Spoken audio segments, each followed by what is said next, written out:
Or something. Water is always flat.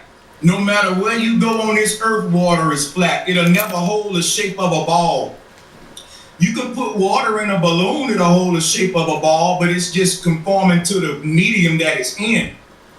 The surface of water always seeks to maintain a flat level, and it never will ball and hold the shape of a ball unless you create a magical theory called gravity, which I can debunk in 5 minutes. That's why it's a theory and not a fact. So if water is always flat and it don't bend, and over 70% of the Earth's surface is water, when do we prove this magical curve? People said when you at the beach and the ship disappear at the horizon, it went over the curve, but you pull out binoculars and zoom back in on the ship, there's no curve. Submarines use a periscope to see ships hundreds of miles down sea from right off the surface of the water, and they don't have to look over a bend. So y'all can laugh at me all you want, but until you can prove water bending, the earth is flat. And rivers don't flow uphill because they will have to flow uphill on a globe. It's a lot of deception went on in our generation, and I'm just here to free your mind. The person that's getting laughed at the most, that's the man you need to listen to.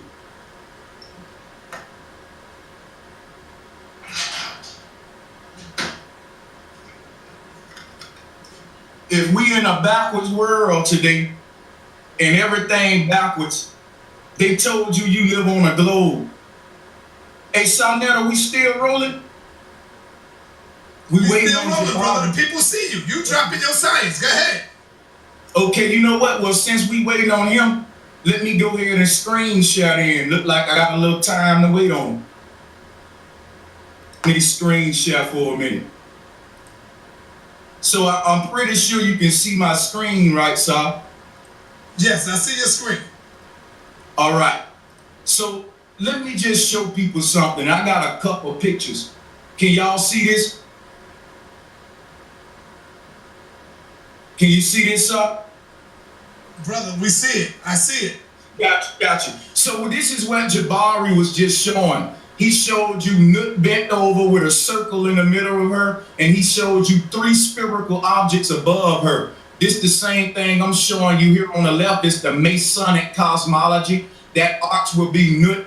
That's the Ark of the Covenant. It ain't no Ark of the Covenant that they telling you about in the Bible. The Arch of the Covenant is Nut's back because it's a covering. A covenant is a covering. Covenant. That lets us know we protected and that this creation is stable. The moment these heliocentric people removed the covenant from above our head, they was able to convince us of doomsday cataclysms and all this world ending crap like the Most High don't got this place under control. They got us so dumbed down that they tax us $60 million a day because they telling you God ain't build this place right. That God got a bunch of spherical objects floating around in a black void with no foundations clashing into each other. We build on 4 corners and foundations today. What make you think man's smarter than the Most High? You walk in Walmart, you don't worry about the building falling on you, but you walk outside and don't think the Most High got it under control because they removed the sky goddess Nut from around your head. Now when Jabari say our ancestors had a globe, then ain't no sky goddess on a globe. So that's a lie, because a globe don't have a covering on it. It got you unprotected, vulnerable for any kind of cataclysm, but you never saw this stuff in your life. It's all in your mind. So I put this up to show those 3 objects that he's talking about. You can see on the royal arch, that's the sun, moon, and it's a black object that y'all don't see, and that's what eclipses both the sun and moon.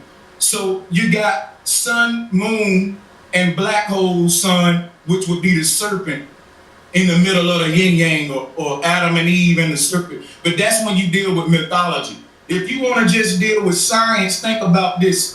This is what Jabari showed. He used this to prove a globe. But you know what problem he make with that? Let me show y'all something. Check this out. Everything we do is built this way. As above, so below. That's the Hebrew cosmos on the top left. Now I can prove to you that our earth is this way and that the arch is above your head and not under your feet. Rainbows prove that you enclosed in an arch because light reveals the shape of its container. But see, Jabari now is a scientist. He's a theologian, and he's a Greek scholar as well. I think we all need to put that on the table as well. So, you know, it's just being fair. Shout out to him.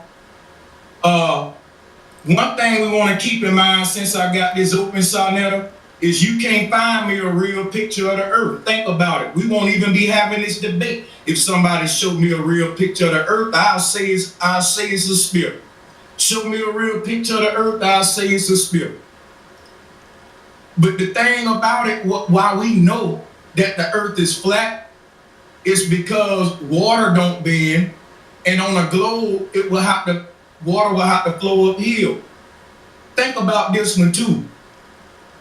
If the earth was rotating 1,000 miles per hour, airplanes that took off going in a direction that the earth is spinning would never make it to their city, y'all. Their city will be spinning away from them.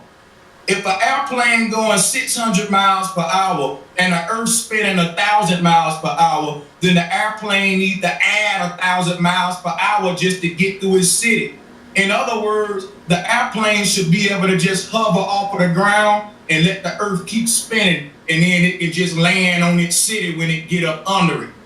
But we don't see that happening. This is just simple stuff.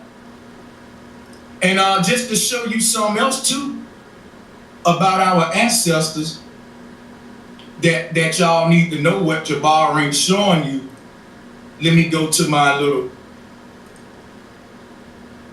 let me show y'all something real quick.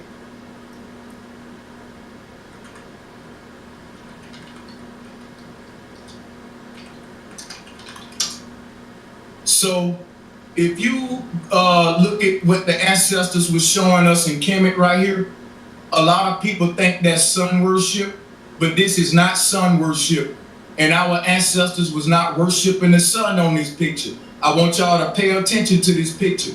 They got the sun right there with the rays making a triangle. This is science, Sarnetta. Let me show you what our ancestors was trying to tell us. The ancestors was telling us, Sarnetta, that the sun is very close and it's not 93 million miles away. This is what they were showing us, sir. Our ancestors was observing their natural reality, and it was beautiful to them. Now look at that picture, ain't that beautiful? And then you go over here and you see what the ancestors was telling you, that the sun is close. Now the heliocentrists came along to Africa and told us that the sun is 93 million miles away, but yet in this picture is making a hot spot on one particular part of the ocean. How can a sun 93 million miles away do that? Let me show you what happened with a sun that was 93 million miles away. Now we get science now instead of indoctrination. So this is what they teach you, sir.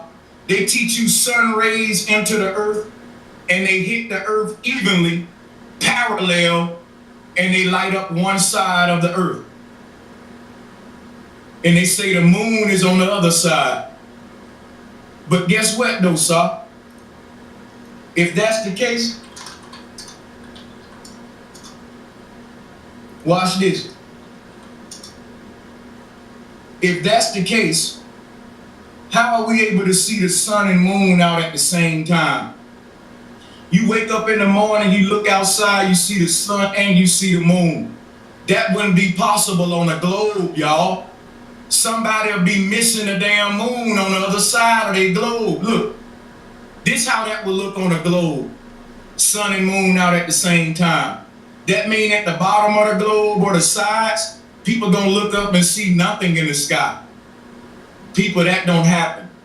For us to be able to look up and see the sun and moon in the sky at the same time, and I did a video on this, you can check it out. Sun and moon out at the same time debunks the globe. You can only have that. Let me show you something. Everybody on earth look up at Polaris. And that can only be possible on a flat earth, y'all. Polaris is known as the all-seeing eye. Polaris is called Polaris because it's the pole star. Polaris is right above the North Pole, and everyone on Earth can see it. That wouldn't be possible on a globe.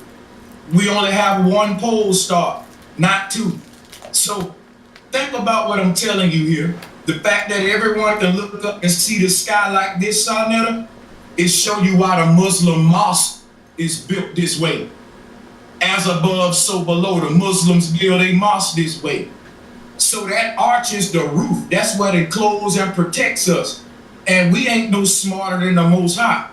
So I know flat earth may seem ridiculous to a lot of people. It's because they haven't looked at it. I've been on here just a few minutes and showed some people more about flat earth than you've done on this channel, Sarnetta. All y'all done was say how ridiculous it is. Instead of dealing with science, I don't care about the laughter. You can laugh at me. I care about being wrong.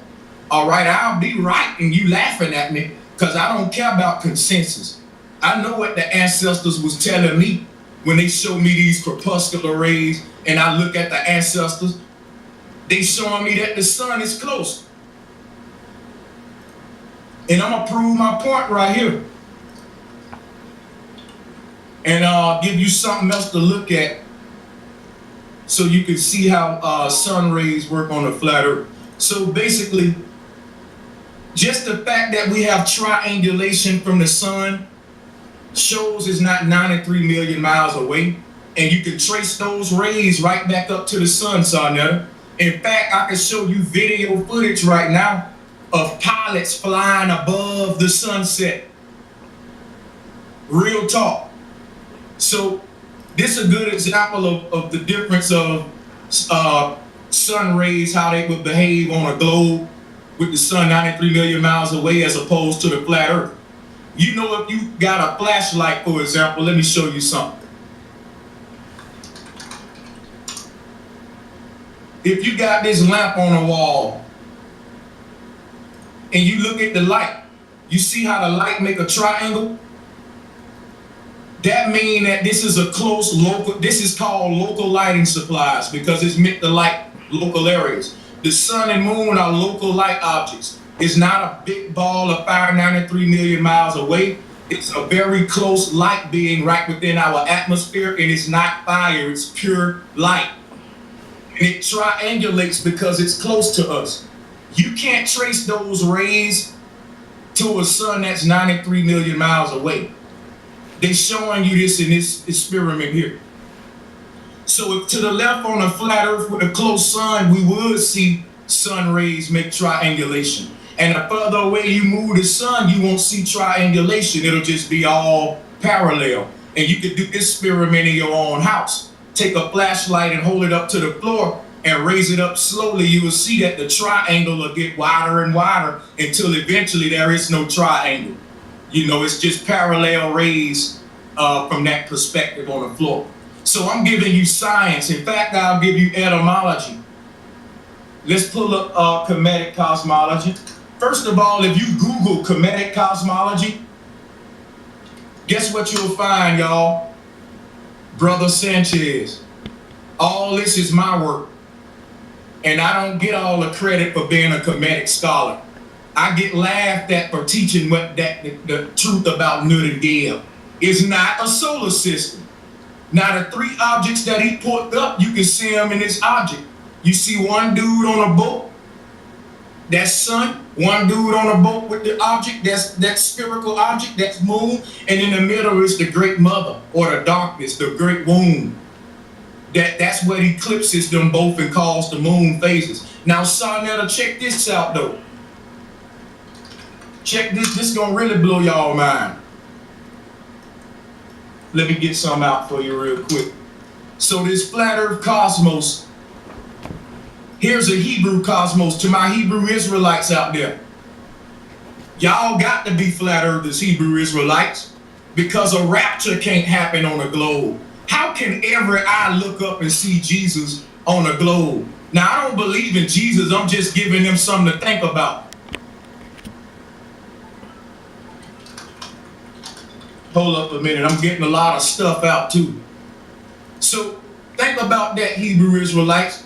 On the flat earth, everybody can look up when the Christ come, and everybody on the earth will be able to see Jesus in the sky just fine. Now, I'm not a Christian. I'm using this for an example. I'm showing you how everyone had the concept of Nut and Geb, even early Christians. So here's this Hebrew cosmos showing you that it's waters above. It's waters above the firmament. It's called a firmament because it's firm. And the next word is amen. Amen. Because amen is another. Amen is a patriarchal form of Nut, y'all. Get that in your head that most of you comedic folks are Masonic sun worshippers. Our ancestors didn't worship the sun or the moon. They worshiped the womb. So when you see these waters above on this picture right here, now that show you why in this picture right here, you see these gentlemen on the boats. Everybody was on the same page. Now you see gentlemen on boats outside of Nut. That's because it's waters out there, all right, according to the ancestors. And if you start studying the stars, you will see that the stars behave like water is behind them. The twinkling of them, it's like they're being projected through water. And there's a great demonstration that I can pull up to show you exactly how that works. And basically what I'm telling y'all is it's deeper than what everybody's making flat earth out to be some joke. The truth is back around because we're in a time of revelation right now. September 23rd was 777, and a lot of people didn't even know that the pyramids on Giza was aligned to Hydra, Leo, and Virgo. You got comedic so-called scholars that didn't even know that, weren't even talking about it. But they know but so much about Kemet. One of the greatest alignments in our ancestors' cosmology happened on the 23rd, and nobody from the comedic community talked about it. I made a whole series on it. So when we talk about the earth being flat, keep this concept in your mind, brothers and sisters, that you're enclosed. And when you think of it, the ancestors call this the cosmic egg. And if you think of an egg, all life is on the inside of the egg, not on the surface of it. So they flipped us inside out. Now, I don't want to be long-winded, but if you look at this, all compasses point to the center.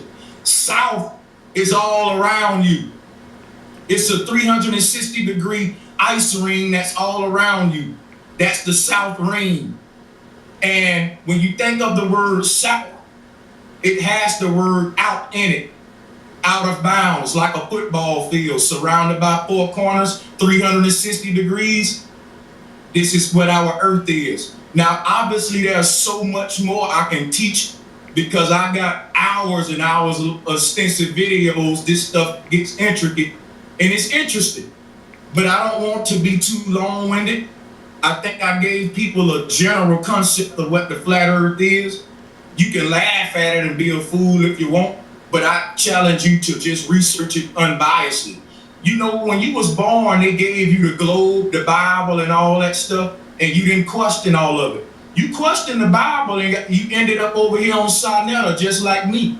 But it's something that you never questioned, and that was the globe. Before you was even able to question, they had you spinning that thing around, hypnotizing you. But if you trust your God-given senses, you don't feel the earth spinning. So it don't make sense because you ain't trusting your senses. And I'm telling you right now that if anybody believe the earth is a globe, they can't come up here in front of me and answer the questions that I got for the globe and prove it. And I dare them to. They can't do it. The questions I got about the globe, they can't answer them. And if they can't answer them, they can't prove the globe. So this is deep stuff. We can prove a flat earth. It's called a horizon because it's horizontal. And as far up as you can go, the horizon meets you at eye level and 360 degrees around you. You know what I mean? So any curvature that can prove a globe is CGI. It's coming from NASA deception. They even admitted that they drawed it, that it's a lie. So Sarnetta, you know what? So I don't be too long-winded.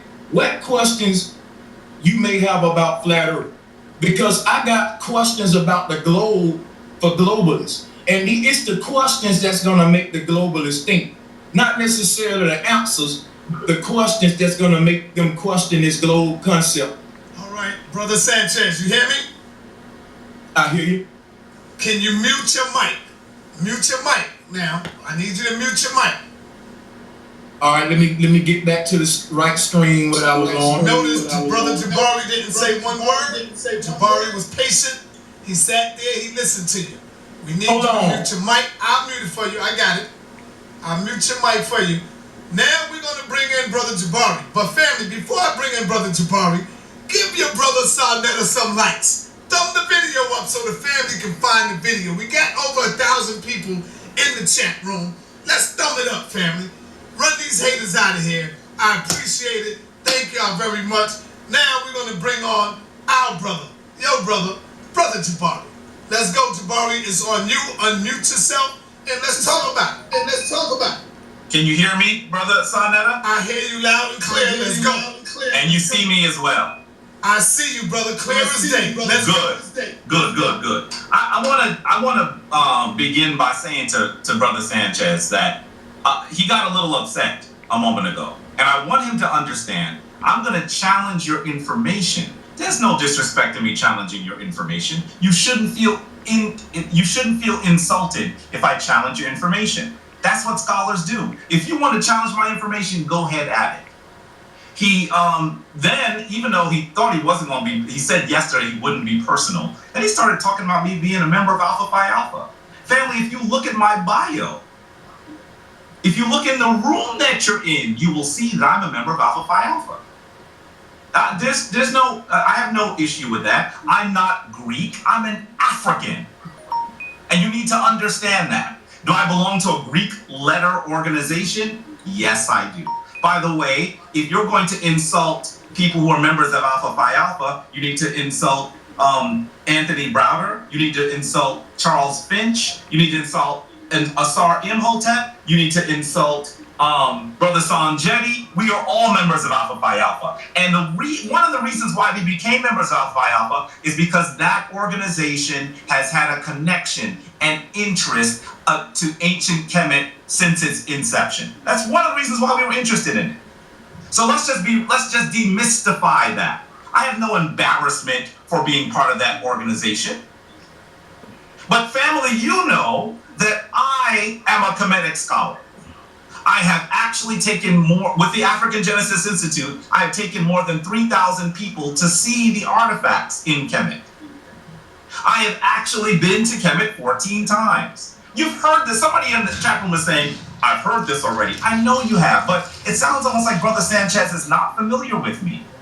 He thought that he was going to pull Alpha Phi Alpha, and I was going to like pull my Comedic card or something. I've been in the Comedic community for almost 30 years. It is my life. Now, the thing that he got really uncomfortable about is me saying that he didn't know where his image was from. By the way, that museum is not called the Metro Museum. It's called the Met. It's the Metropolitan Museum, but no one calls it the Metro Museum. Now, the artifact is absolutely from Kemet. I told you it was in the Comedic wing. The Metropolitan Museum has 27,000 artifacts from Kemet. Am I reliant solely on the Metropolitan Museum to see artifacts from Kemet? No, I told you that I travel to Kemet and take people with me every year. What I'm saying, the reason why I brought the Metropolitan Museum is because that's where his image is from. So if he wants to insult me for bringing up the Metropolitan Museum, then he needs to take it out of his presentation. Family, it is all over his presentation. Understand that. That's the only reason why I brought it up. I could easily talk about Kemet. I don't believe that Brother Sanchez has visited. I've been there many times. I could just talk about the artifacts that are in Africa. But I do want to talk about his misunderstanding of what he is seeing. He never addressed the fact that I showed him another image that actually displays the Earth as a globe. Now he says there's no solar system. First of all, that's not what you asked me, dear brother. I'm showing you the Earth as a globe. If you run back the video, you will see that he asked me to show him that. And so that's what I did. There's no reason for him to be upset. Brother, we're just talking about information. You will not hear me try to bring up things about you personally to discredit you. There's no need to do that. First of all, I dare you to find something that discredits me. But second of all, I would say to you that this is about the information. And I'm saying to you that your information about the flat Earth, and he's going to get upset again, but so be it, is half-baked. It's poorly cited. He changes things to fit one answer, but then he leaves out other answers. I'm going to show you exactly what I'm referring to in just a few moments. So you have to understand that I'm talking to you about information. Here we go. Let me show you a few slides very quickly. And so I hope that showing this slide doesn't create problems, because I'm really hoping that the image doesn't get funky on us. Can you see that? I believe you can. Yes, I can see it, Brother Jabari. Great. So here are some of the issues that, and I'm not talking about another flat earther. I'm talking about Brother Sanchez. I watched his videos. So take a look at some of the claims that he makes. I'm going to punch some holes in them, and then we can have a real dialogue. And I hope he doesn't get offended. I'm talking about his information. He said that I can't contest what he knows. He's not talking about knowledge. He's talking about belief when he talks like that. Because we're talking about contesting your data, so that if the data is wrong, then you have to change your understanding of what its underlying meaning is. That's what we're doing. So take a look at this. He says that the moon is holographic. He says, and very clearly understand, I don't even understand why he would say that. What does he mean holographic? Does he mean that someone is intentionally projecting it? More on that later. Does he mean that it's some sort of optical illusion? Either way, why is it that we can see that the phases of the moon closely relate to the tides of the oceans? If it's holographic, if it is nothing more than an image, not something that is tangible, why do we see such a tangible response to it? By the way, if you're confused about this, ask sisters that have their menses during certain cycles of the moon, and they will tell you that certain cycles of the moon actually affect their menses. This is not something that is unknown. This is not something that was created by Western people. This is something that we've experienced for thousands of years. He also said in one of his videos that when you see the half moon, that it disproves the Earth as being spherical. I want you to look at the image you're seeing, family. What he was trying to say is that sometimes you can actually see the shadow of the Earth on the moon, and that shadow it looks spherical. It looks like it's circular. And that's one of the things that people use to prove that the Earth is round, not just something that is flat. Now, I know he's going to say it's a disc, and that's why it looks that way. We'll address that later. But take a look at the half moon. Look at the first quarter at the top of the image and the second quarter at the bottom of the image. Can you see where the sun is located in this particular image? Please understand that that is how you see a half moon. It has nothing to do with the shadow of the Earth. It actually has to do with how much light it has. Why am I echoing? It actually has to do with how much light it has, and that is what tells you whether you're going to see a half moon or not. I'm trying to turn my speakers down a little bit because folks are saying they're hearing an echo. Give me and it's taking a long time. I'm going to just continue to move and try to talk a little bit lower. Just as Sanchez says he's passionate about this, I'm passionate about this information as well. He even says that moonlight is colder than the shadow. Family, you have to challenge him on that. I don't even understand why he would say that, what it means. What the heck does that mean? Look at his video. It's a video where he's responding to Brother Seti. The same video that Sanchez says to me is a really good description of his understanding. So that's what I'm playing with here. He says the heliocentric model is Western.